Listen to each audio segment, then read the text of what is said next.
안녕하십니까. 수원시 평생학습관 외국어 마을 러닝 레터 배우러 와 제28호를 영상으로 배달해 드리겠습니다. 저는 오늘도 배달꾼 조영호 관장입니다. 이번의 주제는 20세 성격이 70 이후의 운명을 결정한다면입니다. 노화 연구를 소개해 드리도록 하겠습니다.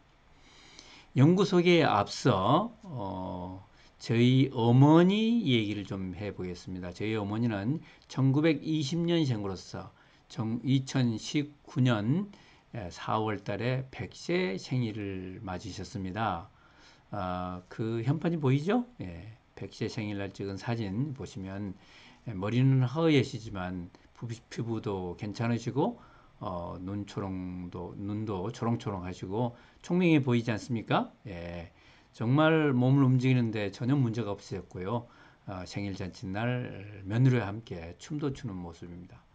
저희 어머니가 이렇게 오랫동안 건강하게 사시는 비결이 뭘까 제가 혼자 생각을 해보는데 우선 키가 작은 게 좀 도움이 되지 않았나 이렇게 생각이 들더라고요. 키가 크시면 아무래도 허리병도 나시고 뭐 그러지 않습니까? 그리고 시골에서 혼자 사셨는데 계속 몸을 움직이면서 운동을 하셨어요. 이것도 중요하지 않겠습니까? 그리고 더욱 중요한 것은 그 어머니 성격이 굉장히 낙천적이셨어요. 낙관적이셨다고요.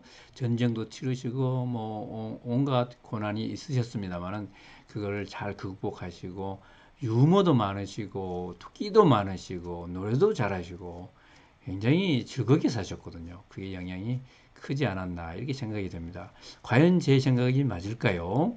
노화를 본격적으로 연구한 스노우든 박사의 연구를 소개해 드리도록 하겠습니다. 데이비드 스노우든이라는 교수인데요. 미국 미네소타 대학에서 전염병학으로 박사학위를 받고 그 대학에 조교수로 있었습니다. 조교수로 있으면서 평생 내가 연구할 정말 주제는 무엇일까? 나 나름대로의 독특한 연구 영역을 개척해야 되겠다. 이러고 있는 차에 수노원을 알게 돼가지고 수녀님들을 설득해서 수녀들에 대해서 본격적으로 장기적인 연구를 하게 됩니다. 그러다가 학교를 1990년 켄터키 대학교로 이제 옮기게 됐죠. 수녀님들에 대한 연구는 어떻게 했을까요? 1986년부터 노트르담 수녀의 수녀들을 설득을 해서 노화와 알츠하이머병 치매죠를 연구를 했습니다. 그 결과를 2001년에 책으로 발표를 했고 상당히 큰 파장을 일으켰죠. 수녀님들 678명에 대해서 그분들을 이제 75세부터 106세 되신 분들을 본격적으로 조사했습니다. 678명에 대해서 모든 걸 조사했고 그것도 뭐 15년간 또 지금도 하신다고 하니까 그 이상으로 연구한다는 건 대단한 일이지 않습니까? 그 참 놀랍습니다.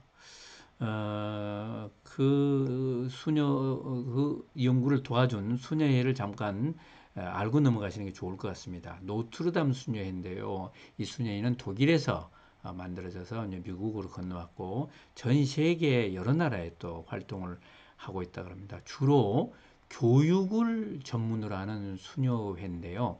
교육기관을 설립을 하고 그 교육기관에서 일할 수녀님들, 교사, 행정용으로 일할 수녀님들을 양성을 하고 그런 일을 주로 하고 있는 거죠. 한국에는 1967년에 독일 선교사들에 의해서 만들어졌다고 하는군요. 네. 그 2001년에 스노든 박사가 펴낸 책이 영어로 Aging with Grace, 그레이스라고 크게 써 있네요. 우아함을 잃지 않는 늙어가기 이렇게 되겠죠.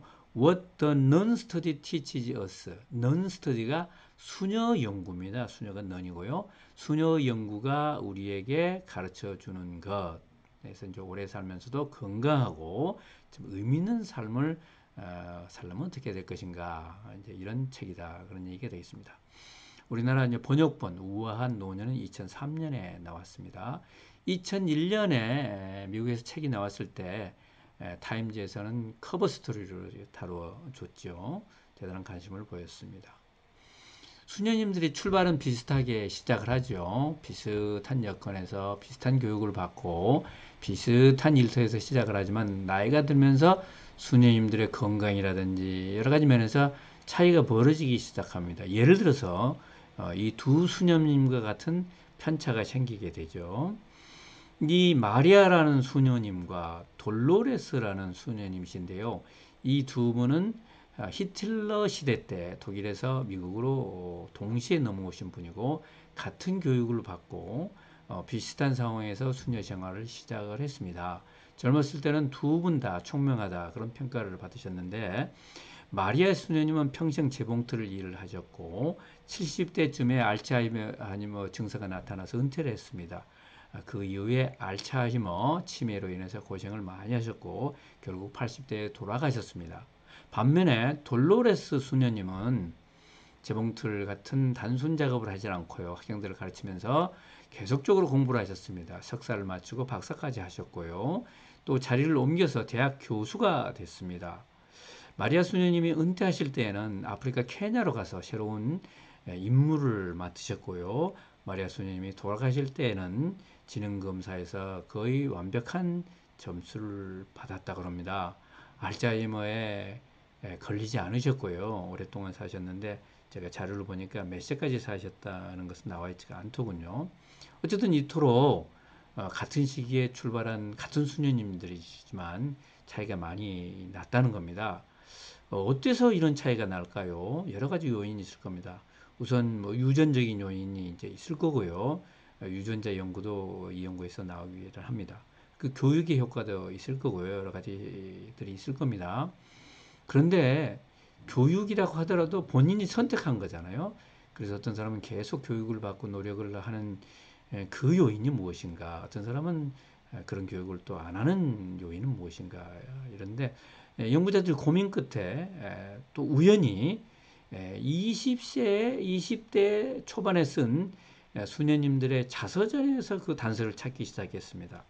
20세에 쓴 자서전이 노화에 결정적인 영향을 준다? 참 궁금하군요. 자서전 연구는 두 번에 걸쳐서 이루어졌는데요. 첫 번째는 25명의 자서전을 분석했는데 그분들의 그 어휘력이 얼마나 풍부한지 자서전에 쓴 단어들을 일일이 분석해 보니까 어떤 사람은 다양한 어휘를 사용했고 어떤 사람들은 그렇지 못했거든요. 25명 중에 10명은 치매를 앓고 결국 앓게 되셨는데 그 10명 중에 9명은 자서전에서 그렇게 단어를 풍부하게 쓰지는 못했습니다. 다 어휘력이 좀 빈약했다 할까요? 치매 걸리지 않은 15명은 2명만이 어휘력이 빈약했고 다른 13명은 상당히 풍부한 어휘력을 자랑을 했었습니다. 20대에 쓴 글인데 이렇게 차이가 날까요? 두 번째 자서전 분석을 보겠습니다. 두 번째는 180명 많은 수를 대상으로 이제 분석을 했습니다. 어휘력 수가 문제가 아니고 어휘력 중에 이제 상당히 긍정적인 감정을 담은 어휘가 있고 또 긍정적인 단어가 적은 그런 어휘력이 있지 않습니까? 그 긍정 감정을 적게 표현한 그룹하고 긍정 감정을 많이 표현한 그런 그룹을 이제 비교를 했습니다. 그랬더니 긍정 감정을 적게 표현한 그룹의 평균 수명은 86.6세인데 긍정 감정 표현을 많이 한 그룹에서는 93.5세까지 살아서 결국은 거의 7살 정도의 평균 차이가 난 거죠. 7살 얼마 안 된다 그럴 수도 있지만 평균 차이는 큰 겁니다. 각 나이대별로 따로따로 봤을 때 긍정 감정을 많이 표현하신 분들이 그 생존할 확률이 2배 이상 높았다 그럽니다. 자, 어떻게 된 걸까요? 20대, 벌써 50년 전 또는 60년 전 얘기인데요. 그때 어휘를 풍부하게 사용했다. 또는 그때 긍정적인 감정을 표현을 많이 했다. 그것이 무엇을 의미한 걸까요? 참 놀랍습니다. 긍정 표현, 긍정 감정이라는 것은 행복, 사랑, 희망, 감사, 만족 등을 많이 썼다는 거고요.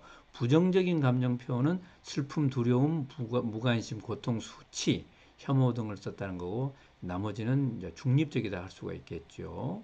자, 그러면 과연 20대의 성격이란 게 무엇일까요? 예. 20대의 성격, 20대의 성향은 20대에 그친 게 아니죠. 그들이 삶을 이끌어가는 방식일 것입니다. 20대에 풍부한 어휘력을 가졌다는 것은 그 이후에도 두뇌를 활발하게 활용했다는 뜻이고, 그 다음에 긍정적으로 살았다는 것은 보다 적극적이고 포용적으로 인생을 살았다, 이런 얘기가 되겠습니다. 밋밋한 표현을 쓰신 분들은 그만큼 세상에 대해서 정을 많이 보이지 않고 소극적이었다, 이렇게 볼 수 있겠습니다. 결국 적극적으로 희망적으로 세상을 보는 사람들이 오래 그리고 건강하게 살았다, 이런 중요한 가르침을 저희가 얻을 수 있는 것이죠. 저희 어머니 이몽래 여사가 오래 산 것도 바로 긍정적인 자세가 아니었나, 제가 짐작을 잘했다, 이런 생각을 해봅니다. 수녀님들 사이에 차이가 났지만 수녀님 전체적으로 보면 평균 사망률이 낮았습니다. 미국 일반 여성에 비해 25%나 낮았는데 왜 그런가? 그분들은 좀 경건한 삶을 살았고 영성이 풍부하다, 또는 공동체 생활을 끝까지 하시기 때문에 서로 사회적으로 도와주고 배려해주고 격려해주고 이렇게 돼서 노후가 더 아름답지 않나, 뭐 이렇게 짐작을 또 해볼 수가 있겠습니다. 어떻게 건강하게 살아야 되냐? 여러분, 단서가 잡히지 않습니까? 네, 조영호 관장의 좌우지간 어록을 살펴보겠습니다. 긍정적 정서는 우리의 지적, 신체적, 사회적 자산을 지속적으로 확충하고 형성하여 위기에 처할 때나 기회가 있을 때마다 활용하게 한다. 긍정적 정서를 갖는다는 것은 우리 자산을 확충하는 그런 효과를 준다. 마틴 셀리그만 긍정심리학자의 얘기입니다. 백세를 살고 계시는 김형석 교수님의 어록을 하나 살펴볼까요? 백세를 살아보니 65세에서 75세 때가 가장 황금기인 것 같아요. 그때서야 어떻게 살아야 할지, 행복이 무엇인지 알 수 있었거든요. 지금 이 시대를 요즘은 신중년이라고 그러시는 것 같습니다. 정말 나이가 들 때 오히려 황금기다, 뭘 좀 알게 되는 나이 아니겠습니까? 부디 긍정적으로 이렇게 사시면서 좀 건강하기를 기원하겠습니다.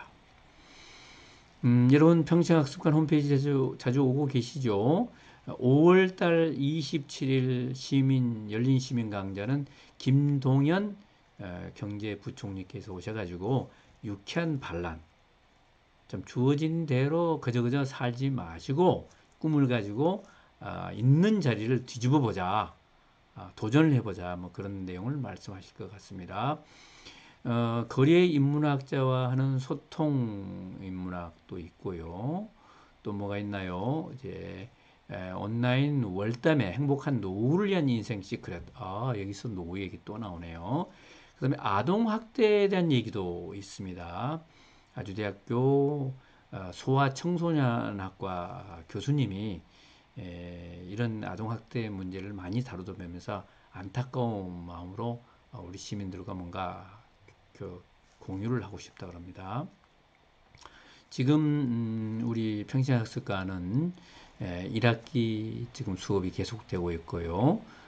재미나는 강좌가 열리고 있습니다. 여러분에게 맞는 강좌가 꼭 있을 겁니다. 많이 방문해 주시고 선택해 주시기 바랍니다. 여러분 좋아요 눌러 주시고요. 구독 신청해 주시기 바랍니다. 오늘은 여기까지입니다. 여러분 감사합니다.